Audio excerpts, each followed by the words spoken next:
National school of drama Sikkim theatre training सेन्टरको तत्वावधानमा अजय मल्कानीद्वारा निर्देशित नाटक उत्तर रामचरित्रमको मञ्चन गान्तोक स्थित मनन केन्द्रमा 4 अनि 5 जुनको दिन भइरहेको छ। रामायणको एक अध्यायमाथि आधारित यस नाटकको रिहर्सल धुमधामले चलिरहेको छ।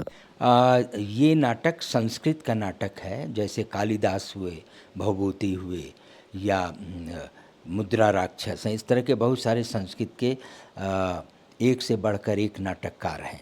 तो ये भवभूति नामक एक राइटर हुए संस्कृत में, प्रकांड विद्वान थे और इन्होंने 8वीं शताब्दी, ऐसा माना जाता है कि ये कालिदास के बाद 8वीं शताब्दी में ये थे। इनका एक नाटक है उत्तर रामचरितम। उत्तर रामचरितम में हम भगवान राम को भगवान के रूप में पूजते हैं, मर्यादा पुरुषोत्तम है और राम राज्य हम बोलते हैं, राम राज्य था उस समय, प्रजा सुखी थी। पर इन्होंने इस नाटक में राम जब लंका से लौट के लंका विजय के बाद आते हैं और दशरथ उनके पिता की मृत्यु हो चुकी है और राम का राज्याभिषेक हुआ है, राजा के रूप में उन्हें फिर से सिंहासन पे बैठाया गया, उसके बाद की कथा है ये। इसलिए उत्तर रामचरित, राम का चरित्र उत्तर में, पोस्ट वॉर, लंका के पोस्ट वॉर के बाद का है ये प्ले, जिसमें इन्होंने राम को एक आम आदमी की तरह, एक ऐसा मनुष्य जो जिसकी पत्नी, हस्बैंड वाइफ का जिसमें एक मैरिटल रिलेशन है, और फिर वाइफ को राजा के रूप में आदेश देके उन्होंने घर से निकाल दिया है, अपने महल से निकाल दिया है, निर्वासित कर दिया है। लेकिन निर्वासन के बाद का जो उनका चरित्र है, किस तरह से वो अपने पत्नी के लिए रोते हैं, विलाप करते हैं, ये पूरा का पूरी कथा उत्तर रामचरित के भीतर भवभूति ने रखी है। और इस नाटक की विशेषता ये कि इसमें भरत मुनि के नाट्य शास्त्र के अनुसार रस की निष्पत्ति, कौन सा रस, कौन कौन से रस हैं, तो इसमें वीर रस भी है, करुण में श्रृंगार है, करुण में वीर है, करुण की प्रधानता है। इस तरह से इन्होंने इस नाटक को रखा है। तो नाटक 7 अंकों में विभाजित है और अगर पूरा नाटक किया जाए तो ये करीब 3.5 घंटे का, 3-3.5 घंटे का नाटक है। क्योंकि उस ज़माने में तो लोगों के पास समय होता था और नाटक देखने के लिए लोग 3-3, 4-4 घंटे रात भर आते हैं। हमारा ये नाटक हमने एडिट करके इसको किया है। आज के महानगरों में और शहरों में रहने वाले लोगों के पास समय नहीं है, तो इस नाटक को 1 घंटा 40 मिनट का ये एडिट करके रखा है। समय लगा प्रिपरेशन? इसको हमें लगभग 40 दिन लगा प्रिपेयर करने में, क्योंकि इसमें बहुत सारे अवधी भाषा के, ब्रज भाषा के पोटे, हिंदी के शब्द लेकर इसमें बहुत सारे म्यूजिकल नोट्स, कविता, चौपाई, राग रागनी को भी रखा है ताकि रस की निष्पत्ति दर्शकों में पूरी तरीके से हो सके। सर, ये पहली बार है कि आप NSD सिक्किम रेपेट्री का आर्टिस्ट के साथ काम कर रहे हैं, तो कुछ बताइए कैसे है हमारा आर्टिस्ट, यहाँ का रेपेट्री का कितना मतलब मन लगा कि वो लोग ये नाटक के लिए अभ्यास कर रहे हैं? देखिए, मैक्सिमम हमारे जो सिक्किम रेपेट्री के आर्टिस्ट हैं उनकी मातृभाषा नेपाली है, लेकिन इन्होंने 40 दिन में, आपने देखा भी एक सीन, 40 दिन में इन्होंने हिंदी के कठिन से कठिन शब्दों को भी कंठस्थ कर लिया और पूरे भाव के साथ बोल रहे हैं। तो इनमें गज़ब का टैलेंट है यहाँ के कलाकारों में, और इतना सिंसियर और हार्ड वर्कर्स हैं। हम तो इतनी जगह पूरे देश में जाते हैं डिफरेंट ग्रुप्स में काम करने, लेकिन यहाँ के आर्टिस्टों में जो सिंसियरिटी है, जो हार्ड वर्किंग है और जिस तरीके से उनका टैलेंट है, समझ है, एक स्क्रिप्ट को लेके किस तरीके से, एक टेक्स्ट को किस तरीके से परफॉर्मेंस में ट्रांसफॉर्म किया जाए, ये समझ सिक्किम के रेपेट्री के आर्टिस्टों में बहुत ज़्यादा है। तो मुझे बहुत परेशानी नहीं हुई इनको समझाने में, और सबसे बड़ी बात है कि मातृभाषा इनकी हिंदी नहीं है, फिर भी इतनी अच्छी हिंदी बोल रहे हैं ये, और समझ के बोल रहे हैं पूरे भाव के साथ। तो मैं तो कहूँगा कि यहाँ की सरकार को और केंद्र की सरकार को भी ऐसे इन बच्चों को, ये जो कलाकार है, इनको तो प्रोटेक्ट करके रखना चाहिए कि ये बाहरी दुनिया, फिल्मों की दुनिया से बिल्कुल अलग होकर थिएटर करें।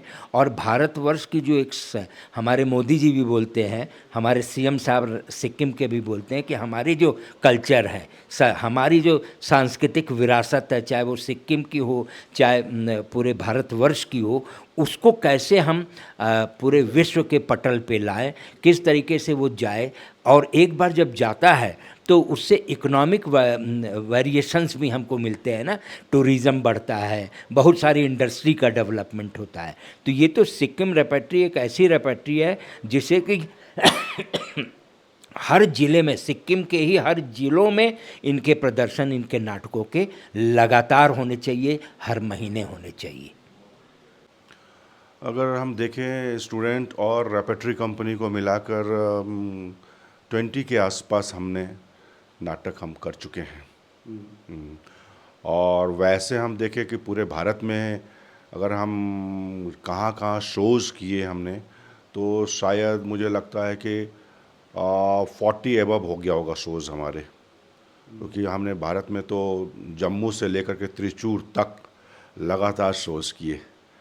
और अच्छा लगा, बहुत सारे राज्यों में गए हम लोग, बिहार, राजस्थान, दिल्ली, पंजाब, आपके गुजरात, गोवा, इस तरह से बंगाल,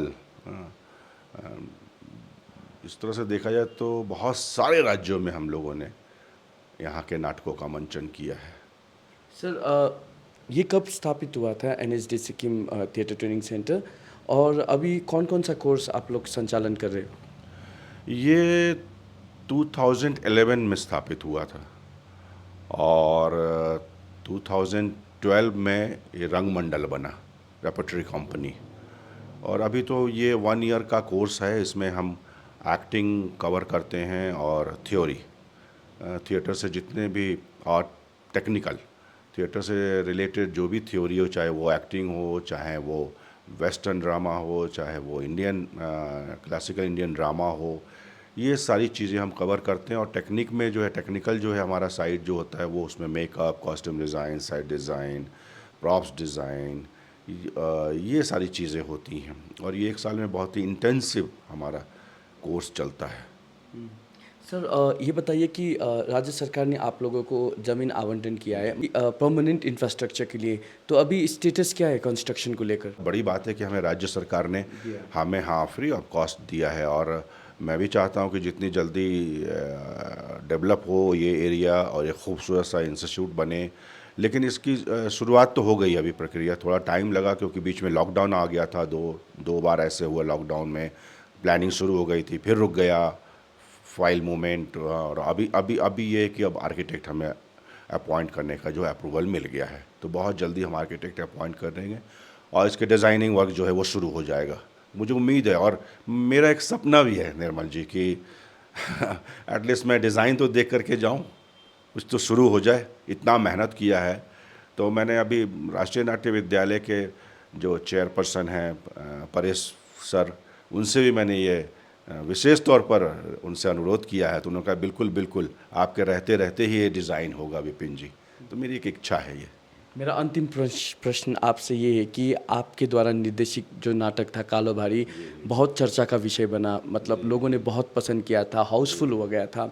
तो अभी भी डिमांड है, दर्शक देखना चाहते हैं, तो इसको लेकर आप जिलों में जा रहे हो ये नाटक को लेकर? ये आपने तो देखा ही नाटक, आप तो जुड़े हुए थे नाटक के साथ। ये बहुत बड़ा नाटक बना है और ये पिछले मुझे लगता है कि 1-1.5 साल से ये इस को लेकर के बातचीत हो रही थी, कालो भारी को लेकर के करना है। लेकिन मैंने बहुत बार विड्रॉ किया क्योंकि हमेशा लगा कि कुछ कंट्रोवर्सी होगा और ऐसी कुछ बात ना हो जाए कि हमारे ऊपर आ जाए। लेकिन फिर धीरे धीरे जब मैं इसको पढ़ना शुरू किया और ये SD ढकाल सर का लिखा हुआ उपन्यास है ये, उसको भी पढ़ा और हमारे पास रिसर्च के लिए बहुत सारे चीज़ें उपलब्ध नहीं थी। तो ये भी एक बहुत मुश्किल हुआ मेरे लिए। और फिर धीरे धीरे हमने नाटक इसको बनाना शुरू किया और आसिफ अली हैदर खान जी ने इसको लिखा नाटक को, और नेपाली ट्रांसलेट करने के लिए मैं सीके श्रेष्ठा जी सर के पास गया मैं, उन्होंने भी तुरंत हामी भर दी और बहुत खूबसूरत उन्होंने नेपाली में ट्रांसलेट किया। बहुत हिम्मत का काम था ये मेरे लिए, और बीच बीच में काफ़ी, अब आपको क्या बताऊं, बीच बीच में ऐसे भी हुआ कि मेरे अपने ही शुभचिंतक यहाँ पर लोगों ने बोला कि इसको मत कीजिए आप, इसमें बहुत कंट्रोवर्सी होगा, लेकिन मैं ऐसा कुछ भी इसमें नहीं कर रहा था कि कंट्रोवर्सी होगा। मैं एक इतिहास को मैं दिखाना चाह रहा था ताकि लोग जानें कि ऐसा हुआ, और जब आप विजुअली कोई चीज़ को देखते हैं तो एकदम वो दिल में उतरता है आपके कि बिल्कुल ऐसे ही हुआ होगा। तो वो फैक्ट था सारा कि ऐसा ही हुआ है था, इसमें कोई भी हमने कोई कॉम्प्रोमाइज़ नहीं किया है, और बहुत खूबसूरती से नाटक को रखा, और नाटक बना भी बहुत खूबसूरत कि मेरे जो यहाँ अभिनेता हैं सारे के सारे दिन रात, और ये हमने 2.5 महीने में ये प्रोडक्शन तैयार किया है। बीच बीच में मेरी हालत ख़राब हो जाती थी कि मैं अब क्या करूं, अब कैसे करूं, लेकिन एक्टर्स का बहुत सहयोग रहा, और वो काफ़ी 12-12 घंटे काम करते थे इस नाटक में कि ऐसे बनाते हैं वैसे बनाते हैं। फिर डिज़ाइनर आए कलकत्ता से, अब उन्होंने नए तरीके से एक डिज़ाइन किया और पूरा जंगल क्रिएट कर दिया, क्रिएटिव जंगल क्रिएट किया, और बहुत सारी चीज़ें इसमें हमारा जो है, मतलब मैंने बहुत सारी चीज़ें, एक मेरा इमेजिनरी वर्क भी था, कुछ कुछ चीज़ें ऐसी थी जिसको मैंने बहुत खूबसूरत तरीके से विजुलाइज किया था कि जब कालो भारी लेकर के जब वो सिक्किम से निकलते थे तो क्या क्या कठिनाइयाँ आती थी उनको, जब वो तिब्बत पहुँचते थे तो क्या कठिनाइयाँ आती थी, और ये मैंने फील किया कई बार। तो मैं, निर्मल जी, खुद जब मैं देखता था विजुअल तो मैं रो पड़ता था कि ऐसा भी हुआ। उनके पैर हाथ गल जाते थे ना बर्फ़ में। खैर मैंने तो प्ले में उनको जूता दिया है, शूज़ दिए हैं, क्योंकि प्ले को खूबसूरत बनाना भी तो है, लेकिन उस समय तो शूज़ भी नहीं था उनके पैर में, वो कपड़े बांध के चलते थे, और बर्फ़ में जब चलते थे तो उनके हाथ पैर सब सुन्न हो जाते थे। तो ये सब जब मैंने इमेजिन किया तब मुझे भी बहुत तकलीफ़ होती थी सब्जेक्ट को लेकर के, तो मुझे बहुत मज़ा भी आया, और आपने तो देखा विजुअली बहुत स्ट्रांग था ये प्ले। ये मैं सारे क्रेडिट जो है अपने एक्टर को देता हूँ, उन्होंने बहुत मेहनत किया है विजुअल्स बनाने में।